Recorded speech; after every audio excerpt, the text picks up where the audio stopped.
there's something most amazing here. If those atoms don't die, what does that tell you? They could never have been born. The Big Bang is just the walls of ignorance that the classical physicists see, and the discriminating consciousness, as brilliant as it is at manipulating the material world, they cannot go beyond that because they can't make the jump.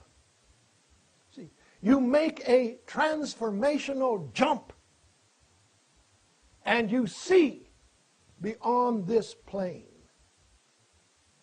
You see beyond this plane.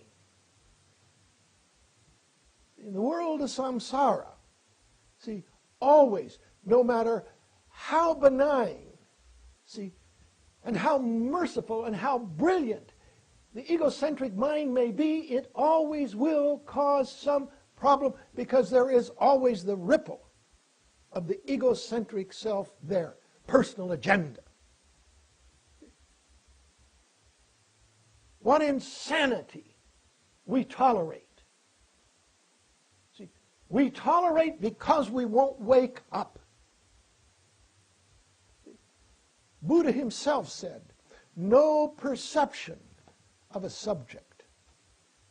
See, that's Dogen's to forget the self. No perception of an object. See, if there is no subject, there can't be an object. It just follows. If there's not an objective world, there can't be a subjective world. That's what Dogen says. Yasutani quotes. See, you are everything or everything is you. And that you isn't you sitting there with this conceptual notion of I, this feeling of separation. This I that the Shakyamuni experienced when he said, I, the great earth, and all. This is not this little body trapped in the six senses. This skin bag is what pulls us and keeps us trapped here and keeps us trapped in a world of suffering where we will not step out and say, this is enough. Well, what are you talking about in yoga? Say it's enough that you're not going to continue to spin in your delusional thinking. See, Buddha tells you, perform meritorious deeds. See, that means do something even if we're not yet completely enlightened beings. Like Roshi said, act as if enlightened. See, as if. That isn't a pompous, strutting blowhard. I am such a spiritual person. Here, let me bestow my gifts upon you. I can do something. You can't do squat.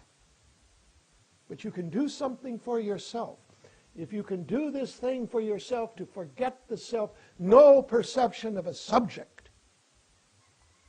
See, then in Dogen, see, then you become enlightened by the 10,000 things. What is this enlightened state? This is this manifest state here. You are enlightened. You are the 10,000 things. When the Shakyamuni said, I, then he said, the great earth and all sentient beings, everything simultaneously achieves the way. Everything.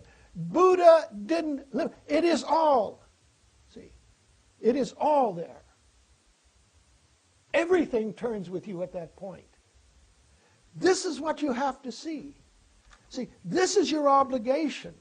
It's a burden in your universe, in that mandala where you sit. If you don't wake up, there will be no Buddha there. And you don't escape karma. The atoms have nowhere to go.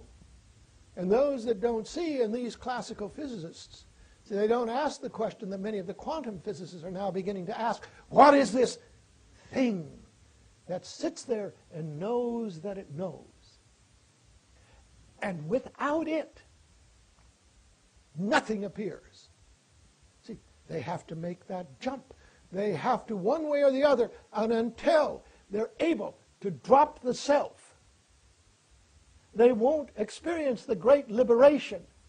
See, And they won't be able to actually work, see, for the good.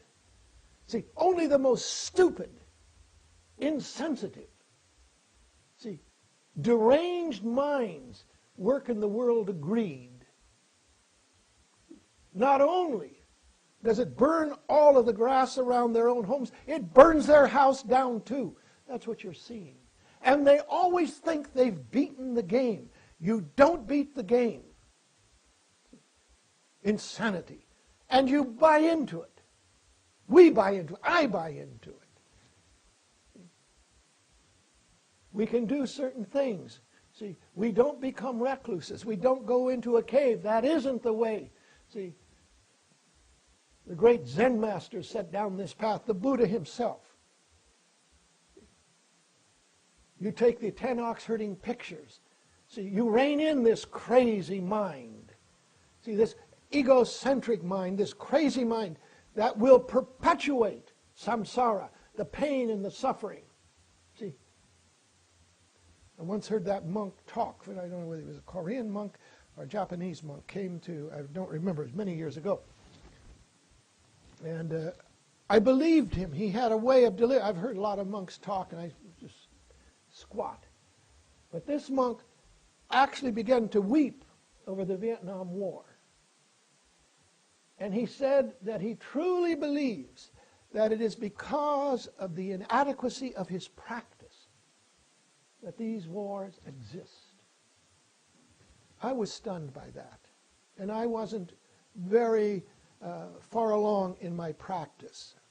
See, I still probably don't appreciate it the way this monk was appreciating it. See, what an amazing thing. See, closer to I, the great earth, and all beings. See, not leave out all being, everything, see, is contained right where you sit.